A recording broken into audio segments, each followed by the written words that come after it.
Hello and welcome to the spiritual side of weight loss. In this episode today, we are going to talk about the effect of self-acceptance, what that has on your weight loss journey.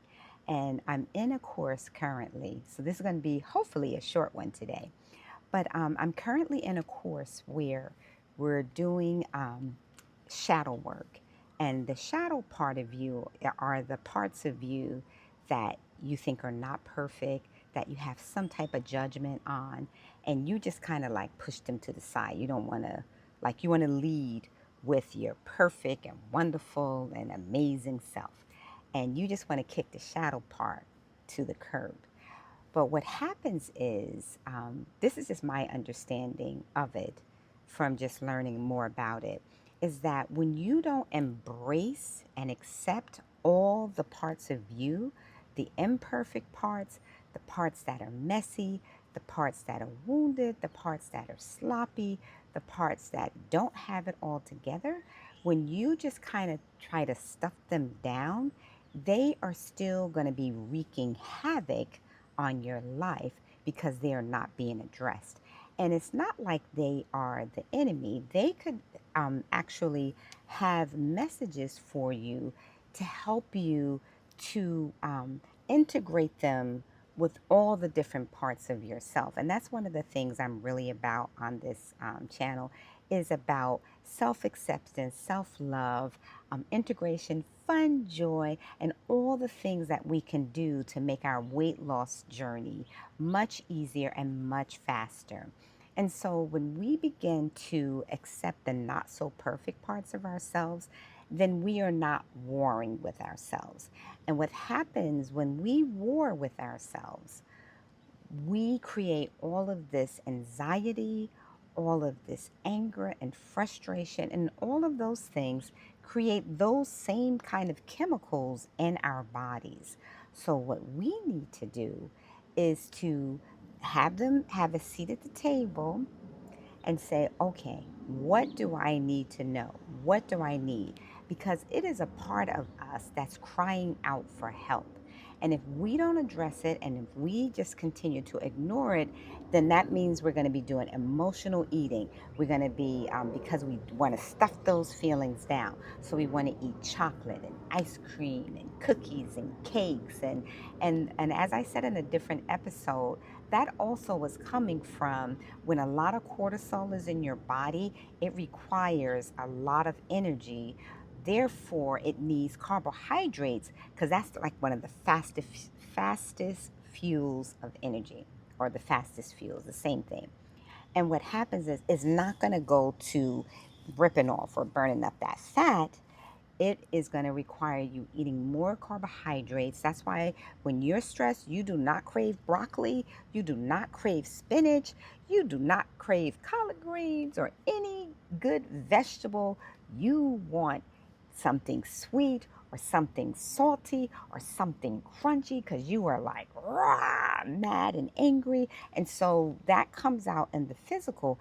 And because it's going to be addressed, whether you address it through food or you just sit down and have a conversation with yourself.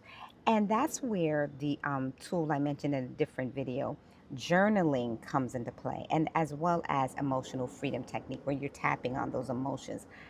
Journaling is another powerful, powerful tool where you can just sit down with your piece of paper and you can invite that part of you, the not so good, because it's just you, that part, and God, just the three of you.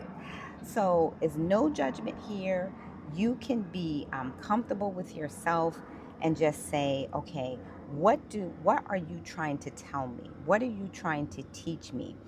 What do I need to learn?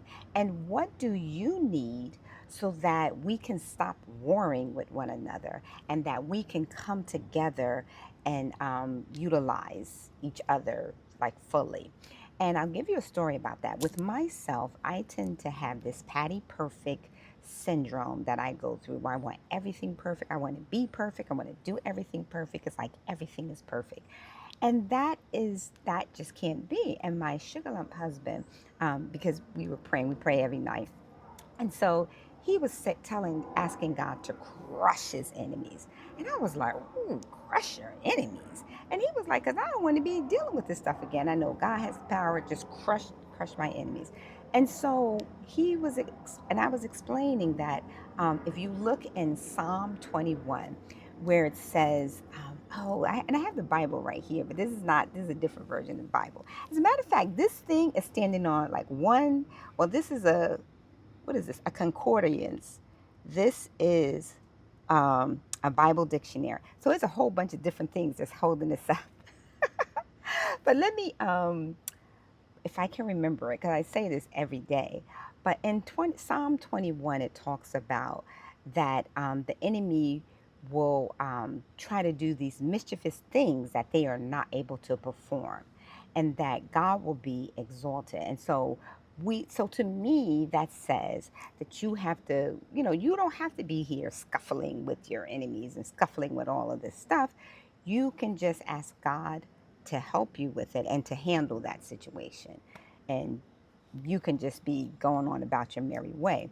But he was saying this, and then I thought about Ecclesiastics, where it says, there is a time and a place for everything, a time to reap and a time to sow, a time to die and a time to live. There is a time and a place for everything. So we get to exercise wisdom and ask God for a discerning spirit on what should we do in this situation, because sometimes it is time for somebody to be cussed out, not cursed like curse, like I'm going to no, you are trying to jack me up. I need to cuss you out so you know this is the wrong girl. This is the wrong person. I'm not playing around. I'm not taking this nonsense. You just need to be cussed out because I tried the nice way many, many, many, many, many, many times. And you just think that I'm a punk and that I don't have this side of me that can just raise up and just jack you up. So I need to come a little bit stronger so that you have an understanding of who you really are actually dealing with. Okay, so and I said, you know what, because he is a very wise man too, and I said, you know what, you right about that. You do have to exercise and understand that there is a time and a place for everything, and so ask God to help you to understand when that time and place is, and in the meantime, accept and embrace all the different parts of you, the parts that are messy, the parts that are not perfect, the parts that are scared, the parts that don't get it right. All of those parts of you are perfectly fine. And you are, in God, you are perfect, whole, and complete. And that you don't need to add anything to you or fix anything because you're not broken. You are a wonderful, beautiful, magnificent, amazing child of God who loves you more than you can ever imagine or think of.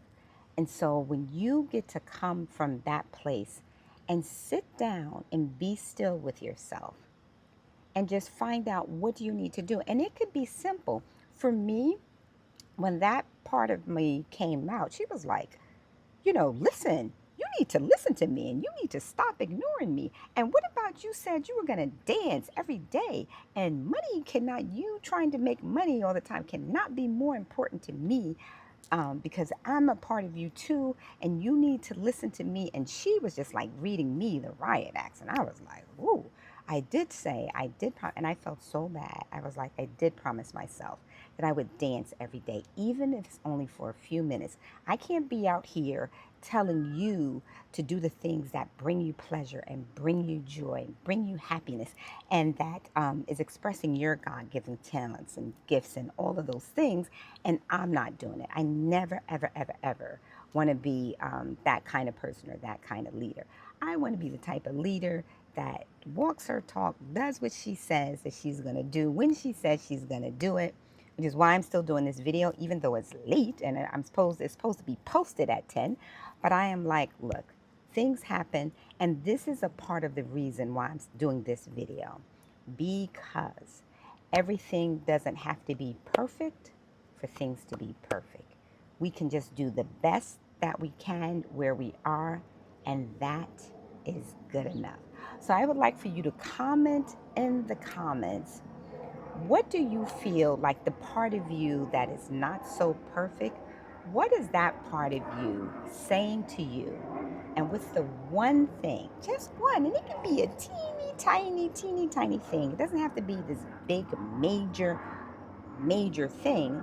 It could be like, as for me, as simple as I just have to recommit to just dancing every day because that brings me joy, even if it's only for a few minutes.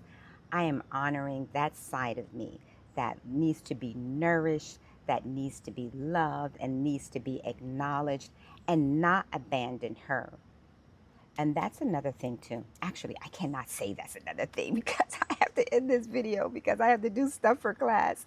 So I just want you to comment in the comments what part of you that you have been warring and fighting against, that you starting today, you are going to make friends and love that part of you. As a matter of fact, give yourself a big hug and a kiss now. Mwah. And this is Deetra F. Tullis of Beat Jelly Belly Fitness and Christian Women Fitness, as well as Pitter Patter Feet, bidding you a happy, healthy, and blessed day. Bye-bye.